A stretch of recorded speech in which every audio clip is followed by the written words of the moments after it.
건강한 장이 사람을 살린다.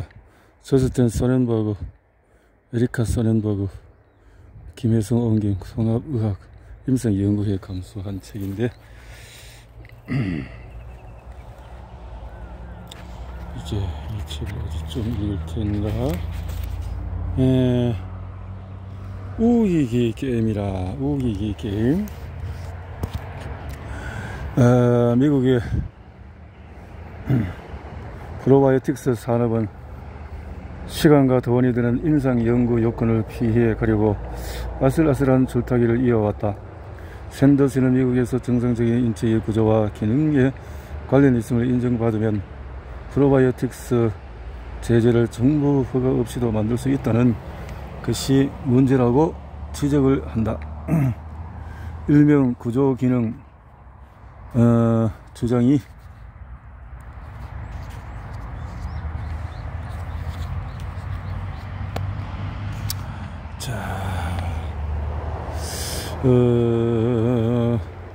틀림없는 사실일 수도 있지만 증거 제출 요건이 너무 느슨한 것은 분명하다. 미국에서는 연방거래 조직이 상품에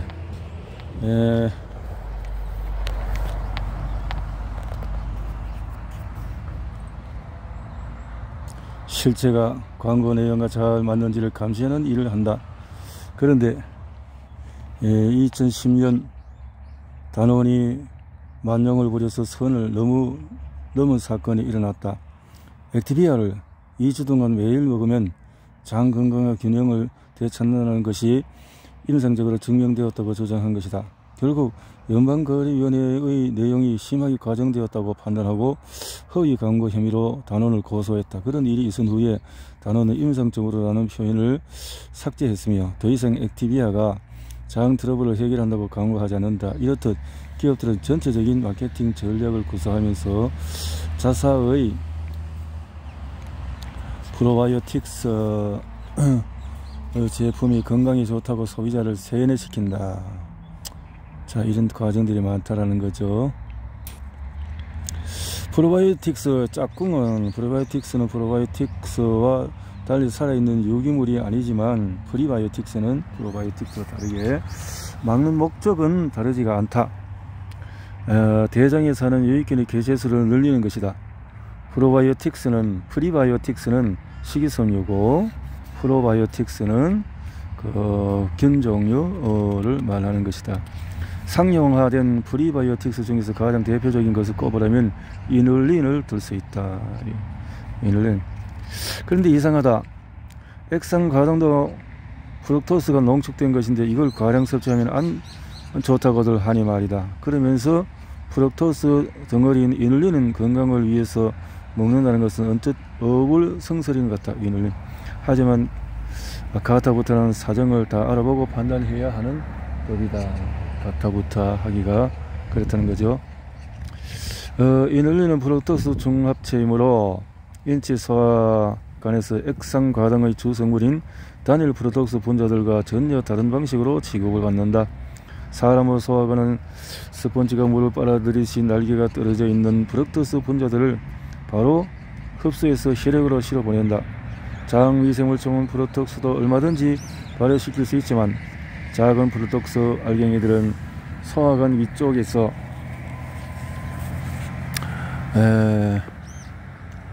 일찌감치 다 흡수 되어버리는 탓에 대장 미생물에까지 돌아갈 몫이 남지 않는다. 프룩토스. 자, 이눌린은 그냥 그대로 튜브를 통해 흠집을 하나 나지 않는 상태로 변기물과 함께 내려갔을 것이다. 이렇게 되어버렸다. 장 박테리아는 이눌린을 발효시켜서 단세지방산 즉 CSCFA를 만들어낸다. 챕터 3에서 언급했듯이 프리바이오틱스는 흔히 단순히 식이섬유를 정제한 것이다. 이런 식이섬유는 각종 식물에 원래 많이 들어있다. 우리 부부는 마트의 농산물 코너마다 프리바이오틱스가 들어있어요 라고 적힌 표지판을 크게 붙여놔야 한다고 생각합니다. 프리바이오틱스. 요즘에는 프로바이오틱스와 프리바이오틱스를 한데 묶어서 신바이오틱스라고 총칭을 한다. 같이 묶어서. 최근 프로바이오틱스 인기가 발맞춰서 신바이오틱스 시장도 성장세에 있긴 하지만, 요구르트를 먹을 때 바나나를 곁들이거나 하는 식으로 누구나 손쉽게 프리바이오틱스를 보충할 수 있다. 청신호를 켜는 미래. 앞으로 언젠가 어떤 균주가 어떤 효능을 낸다는 것이 구체적으로 밝혀진다면 프로바이오틱스의 입지가 질병 치료약으로 격상될지 모른다. 그렇게 되면 프로바이오틱스가 가면성 대장 증후군과 염증성 장질환, 비만, 다양한 비만 합병증 등 여러 질환의 치료제로 공식적으로 사용될 것이다. 그날 올 때까지는 특정 종류의 프로바이오틱스가 특정 종류 질환에 좋다는 권유는 아무리 그럴듯해도 믿을 게 못 된다. 사람이 100명이면 장 미생물총 성질도 최소 100가지다. 게다가 프로바이오틱스 연구를 실시할 때마다 연구에 참가하는 동안에 참가 전후의 실시간으로 개개인의 장 미생물총 상태를 완벽하게 파악해야만 연구가 수포로 돌아가지 않고 연구 자료가 값어치 있게 쓰일 수 있다. 프로바이오틱스 연구가 복잡한 이유는 또 있다. 만약에 100명이 참여한 임상 연구에서 10명만 반응을 나타냈다면 그 견주는 효과가 없다고 판정될 것이다. 하지만 이 반응자 10명의 장미생물 총 특징이 서로 비슷하고 비반응자 90명과는 확연히 구분된다면 어쩌면 이런 장미생물총을 가진 사람들에게는 이 프로바이오틱스가 잘 맞을 거라고 추측을 할 수가 있다. 맞춤 시대의 시대는 인류가 목 빠지게 거대하는 미래다. 그 전초 단계로 앞으로는 반려 유조품에 들어있는 것 말고는 다른 생균 견주를 이용한 프로바이오틱스 제제가 다양하게 개발될 것이다. 가장 유력한 후보 중에서 사람 대변에서 검출되는 견주다. 사실 프로바이오틱스 영양제나 요구르트에 들어있는 비피도박테리아의 상당수도 건강한 아기의 기저귀에서 처음 발견되었다. 게다가 옛날에는 이 견주로 설사를 치료했다고 한다. 사람 장 미생물총의 구성원에 관해서 최근 폭발적으로 증가하는 정보를 잘 뜯어보면 어떤 견주가 차사대 프로바이오틱스가 될 잠재력을 가졌는지 힌트를 얻을 수가 있다. 사람 장에 흔한 페갈리박테리움 브라우스니치는 염증성 장질환 환자나 크론병 환자, 궤양성 대장염, 또 직장암 환자의 뱃속에는 없는 경우가 흔하다. 그런데 동물 실험에서 몸속에 이 박테리아가 사는 쥐는 장 염증이 줄고 다른 긍정적인 면역 지표물 수치가 더 높은 것으로 확인됨에 따라 이 견주가 강력한 프로바이오틱스 후보로 떠올랐다. 페칼리박테리움 브라우시니치처럼 특정 질병에서 부족해지는 특정 견주를 보충해주면 정말로 병이 낫는지는 시간을 두고 지켜볼 일이다. 하지만 스쳐지가는 과격이 아닌 가족 같은 유익균을 보존하는 것이 건강에 백해무익할 것임은 틀림없다.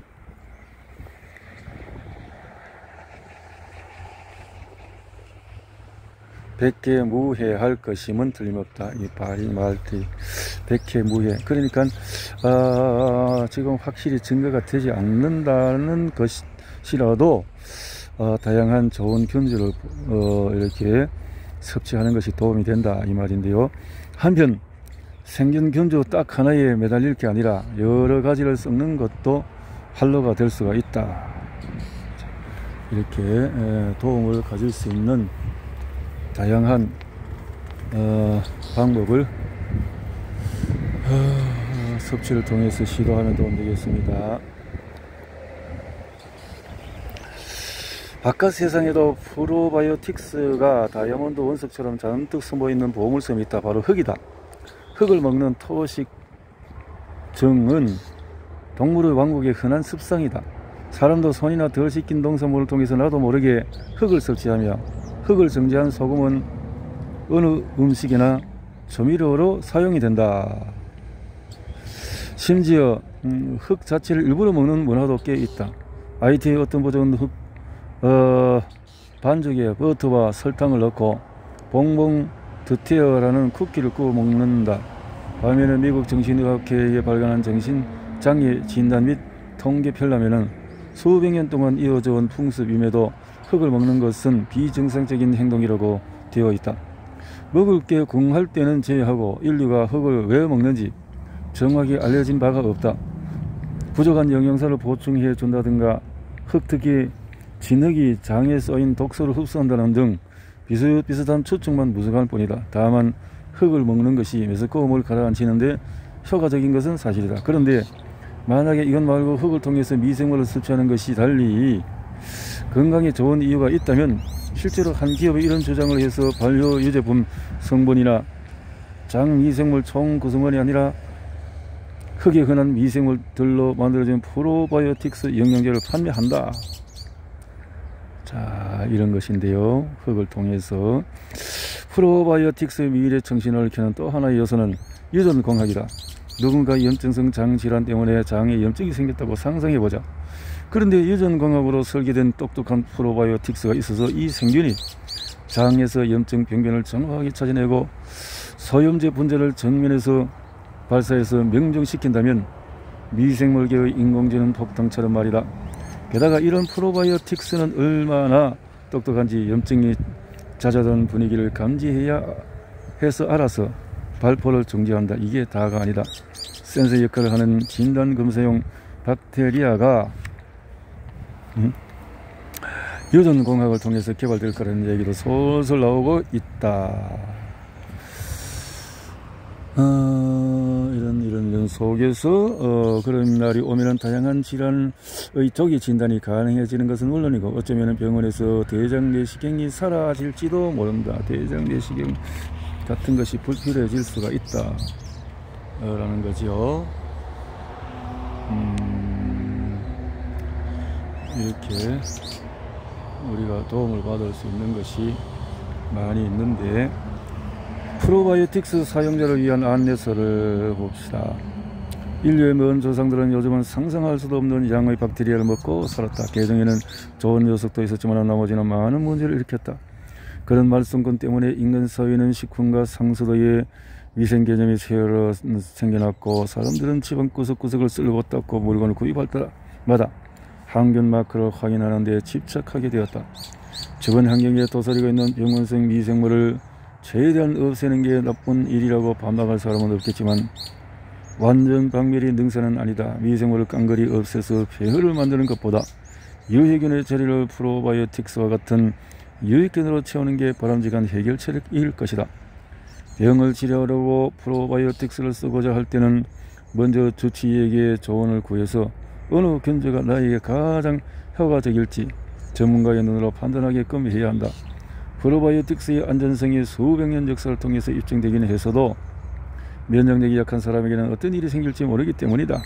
그런 면에서 프로바이오틱스의 최대 이점은 질병치료가 아니라 건강한 사람을 더 건강하게 만드는 것인지도 모른다.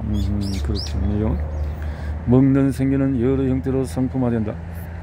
영양제도 있고 요구르트나 저온 살균하지 않은 샤워크라우트, 피클, 김치, 된장과 같은 살균 처리하지 않은 반려식품도 있다.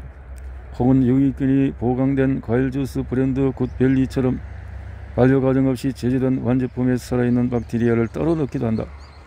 후자 두 가지 모두의 방식으로 생산되는 것도 있는데 샤워크림과 버터, 치즈가 대표적이다. 이런 제품에 살아있는 활성 배양균 라벨이 붙으려면 그램당 1억 마리 이상이라는 생존주 기록수를 기준을 충족해야 한다. 하지만 대부분은 개체수가 이보다 적어서 그냥 배양균 라벨만 붙는다. 또 피클과 같이 원래 전통 방식대로라면 관리를 거쳤던 식품들도 요즘에는 박테리아에 맡기지 않고 시간 단축을 위해서 식재를 섞은 염수를 사용한다. 게다가 발효식품이라도 마지막 저온 살균을 하면 박테리아가 다 죽어서 생균 공급원으로서의 가치가 없어진다. 혹은 발효식품을 냉장 보관하지 않고 유리병이나 양철통에 담아서 통조림처럼 실온에 두어도 생균이 다 죽는다. 그러므로 프로바이오틱스를 계속 살아있게 하려면 제품 라벨을 꼼꼼하게 읽어야 한다. 대부분은 대문짝하게 붙어있으니 못 찾아 못 읽는 일은 없다. 우리 가족은 생균을 정기적으로 섭취한다. 이용하는 것은 요구르트나 계피를 같은 발효유 제품이다. 그러다가 감기 기운이라도 보이면 바로 생균 섭취량을 늘린다. 우리가 요구르트와 계피를 선호하는 것은 순전히 개인적인 취향이지 이 유산균이 다른 생균보다 낫다는 무슨 정보가 있어서 아니다. 우리는 때때로 된장국과 김치를 먹고 가끔은 피클도 직접 담근다. 그런데 마트 유제품 코너에 서면은 요구르트 제품 대부분이 사탕만큼이나 설탕 덩어리라는 점이 못마땅하다. 그렇다고 당 무첨가 제품을 사자니 아이들이 몹시 싫어하는 맛이라는 게 마음에 걸린다. 바로 그런 이유로 유제품 업자들이 유산균이 요구르트를 발효시켜 만드는 락토산 특유의 시큼 씁쓸한 맛을 없애려고 당을 들이붓는 것이기는 하지만 말이다. 아이들을 당이 전혀 첨가되지 않은 진짜 플레인 요구르트의 맛에 길들이려면 이렇게 하면 된다. 처음에는 집에서 플레인 요구르트에 꿀이나 메이플 시럽 같은 그나마도 건강한 감미를 타주다가 점차 양을 줄여서 진짜 플레인 맛에 익숙해지게 한다. 이렇게 도움을 만들 수 있다는 거죠. 우리는 평소에 프로바이오틱스 영양제를 챙겨 먹는 집은 아니다. 뭐 이렇게 챙겨서 만들어서 먹는다 이 말이죠. 자극미생물 총 구성은 몸 주인만큼이나 개성이 뚜렷하다. 자, 시행착오 없이 발효식품